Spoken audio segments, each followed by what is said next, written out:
give you open remarks. The first part, I'll congratulate all of you for qualifying and being here to participate. That in itself is a huge thing to happen. What I want to do is I'm going to talk to you about the recent regulation changes that have happened. Most of you are probably well aware of them. The one that hits me the most is something called the Amateur Set-Aside Program. You don't realize it, but it took 3 years of hard work and bending arms and breaking arms to get that into gear. And to my knowledge, with very few exceptions, I think it's working pretty well. That enables the amateurs to get in.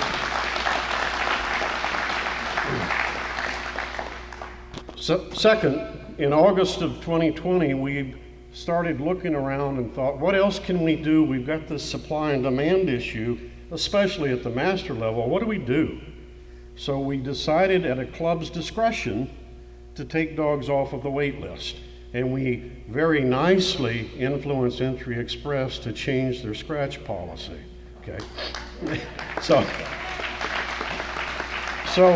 So now a club, it's at a club's discretion. They don't have to use a wait list. I don't know why they wouldn't, but up until the start of the event, they can take dogs off the wait list, first in, first out, and I think that's helping, especially when a pro scratches 25 dogs due to kennel cough. That's a huge financial burden for a club. Okay, March of this year, the electronic submittal of results is starting to take place. We're trying to move AKC into the 20th century to where that you don't have to do a lot of written stuff. You can do it electronically. It's your option. Entry Express came along with this thing called a nice PDF catalog, which is still churning to my knowledge. Matter of fact, the last thing I saw on Facebook was a picture of Elon Musk saying, I bought Entry Express and we're going to start printing catalogs. Now, having interviewed with Elon myself in my previous career, that wouldn't happen, trust me. Okay, now, May of 22, you're probably not aware, but there's a new breed that's eligible to run hunt tests, okay? The way breeds, other than retrievers, all retrievers are eligible, obviously. If a parent club in their description of their breed includes the words, the ability to retrieve, they petition performance events and they become an eligible breed. So the most recent one is a wire-haired Vizsla. I haven't seen one yet, but they're now eligible. Okay. Also in May of 2022, a parent club, meaning a Chesapeake club, a Labrador club, a flat coat, a Toller, a parent club can have 2 hunt tests per year. Used to, they're only going to have 1 at their national event. They can have 2 hunt tests per year, limited to their breed only. Okay. And the mileage limitations do not apply, meaning if there's another hunt test close by. At this time, what I'd like to do is let Jack come up. Everybody knows Jack. He's the chairman of the Retriever Hunt Test Advisory Committee, and I want him to brief you on what they've done this year and what they've sent to us. Thanks, Russ. I'd like to reiterate the success of the amateur set-aside. All of you folks in regions 1 and 2 know firsthand the impact that change has had on amateurs getting into tests. It did take a long time to bring it forward, but it is successful. There are currently 3 more changes in the pipeline, meaning that the Retriever Hunt Test Committee has asked AKC to change rules. And I think you all know what the Retriever Hunt Test Committee is, but just in case you don't, we're staffed with the responsibility of making suggestions, taking suggestions from you or creating our own suggestions for changes in rules. And we have 4 members on that committee besides myself. In Region 1, we have Bob Mottler standing in the back.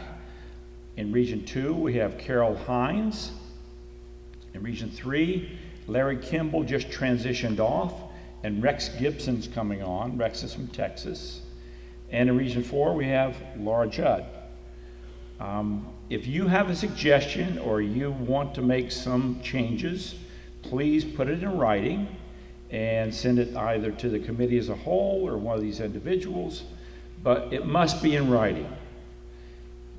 anything you send us is confidential. We are not in any way going to use the name of the person who made the suggestion. So we've asked for 3 changes. One has to do with the time it takes an individual to move from a professional handler to an amateur handler.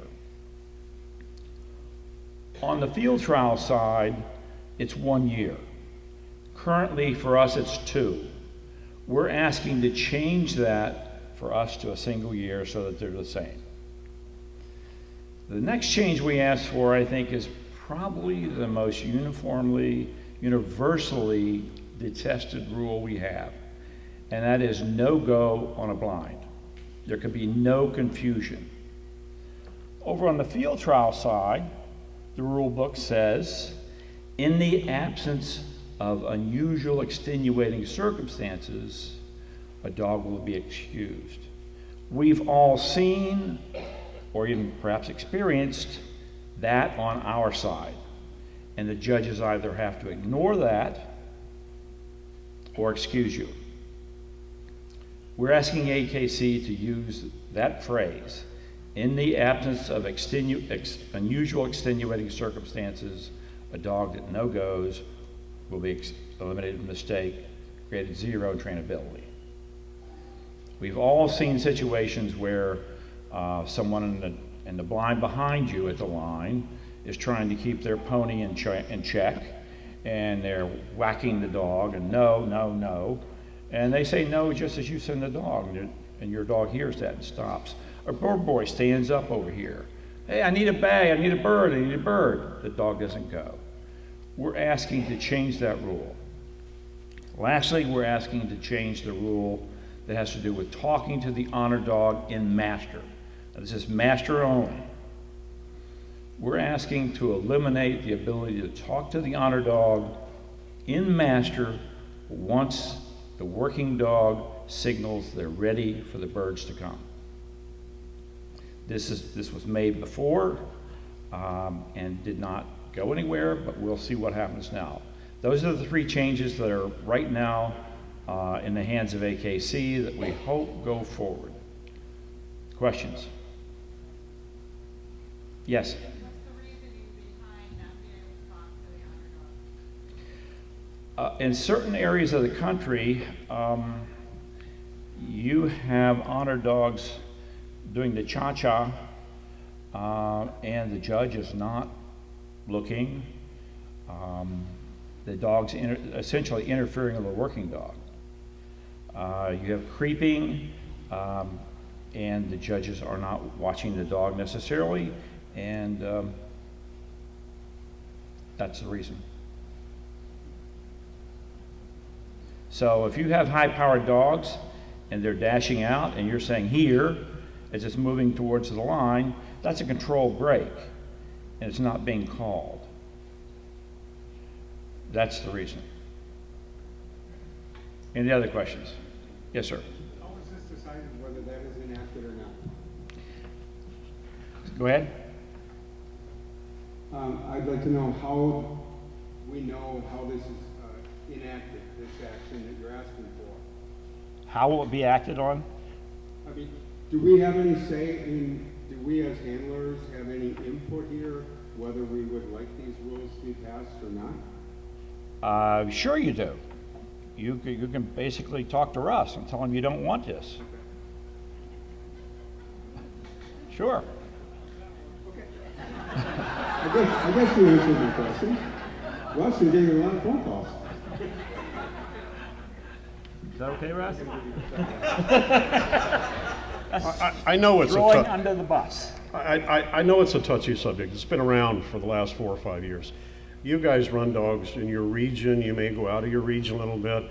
The reps and myself, we see dogs from Puerto Rico, Alaska, all over the United States. This issue of talking to an honor dog seems to be somewhat regionalized, believe it or not. Some regions it's not a problem, some regions it is a problem. I've seen honor handlers talking to a dog, yelling at a dog, and the working dog comes over to the honor handler, and the dog qualifies. That's ridiculous. So about 3 years ago, you probably don't remember it, 4 years ago, we sent out what we call an email burst. It goes to all clubs and all approved judges. And it said, here's what we're seeing, please take notice and take action. Nothing happened. Hence where we are today. Okay? Anything you want to add, Jack? Where I'm going? All right, all right, one more question. Sorry, I've got a big mouth. So I guess what I think a bunch of people are thinking, especially in this back corner, is why are the handlers being penalized for something judges are failing to do? I would suggest you ask the judges that. But isn't that why we have the club? Why isn't that why we have you? And so, as I say, us and our dogs are getting penalized for the fact that judges are not doing their job judging. I agree with you. Judges are going to continue to not put dogs out that people are talking to. I just don't see how this, I guess I don't understand how this fixes the problem of judging. All right, send your emails and comments to Jack. They'll pass it along to me. But we've been dealing with this for the last 5 years, just like we did with frozen birds, just like we do with amateurs can't get in a master hunt test. It comes to a crescendo to where we have to do something about it. Okay?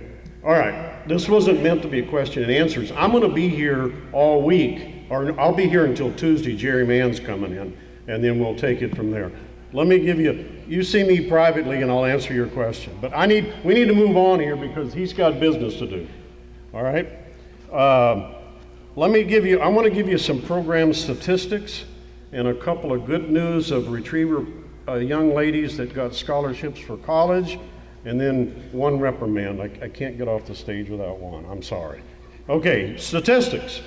There are 307 clubs licensed to hold retriever events, of which 23 are member clubs, and 6 of those 23 are parent clubs.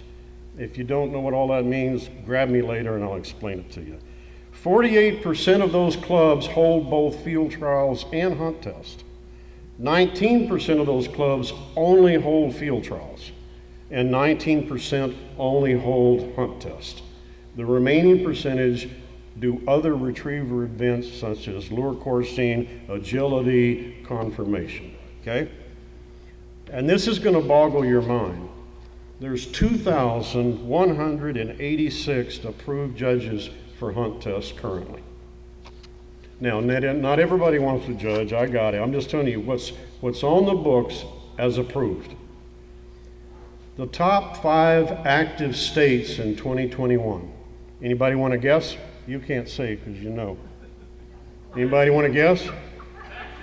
Hunt tests, 2021, the most active state. Minnesota, 28. California, 21. Alabama, 20. Texas, 18. Wisconsin, 17. Those are your most active states.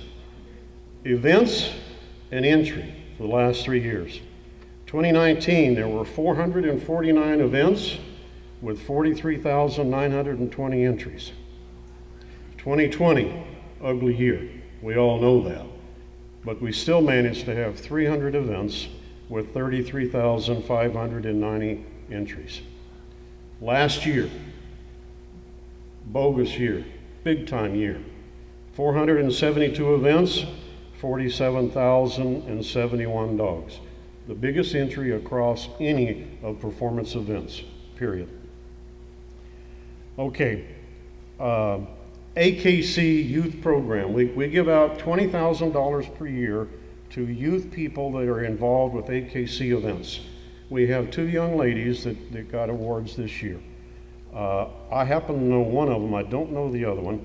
Michaela Lantham from Washington received a scholarship.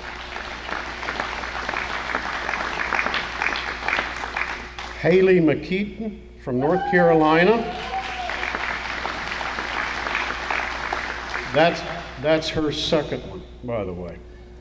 Okay, before I get off the stage, I just want to make one comment. The biggest thing we saw last year and the biggest thing we see this year when we go to events, we're not there to disrupt events. That's the last thing in the world we want to do. Trust me. But the biggest thing we're seeing, and it happened, I had 5 phone calls last weekend. Handlers went up, their dog went out, they wanted to see their score sheet. They're allowed to do that, right? By regulation. 5 phone calls. There was nothing on the score sheet. There wasn't a number, there wasn't a reason for being dropped, and there wasn't a diagram. And I'm going to tell you 50% of the time when we go up and look at books, it's that way. There'll be one number and marking only. That's ridiculous. The beauty of this sport, the beauty of this program is you may have a very poor marking series, but you may be raised up by trainability, perseverance, and style, so at the end you still qualify.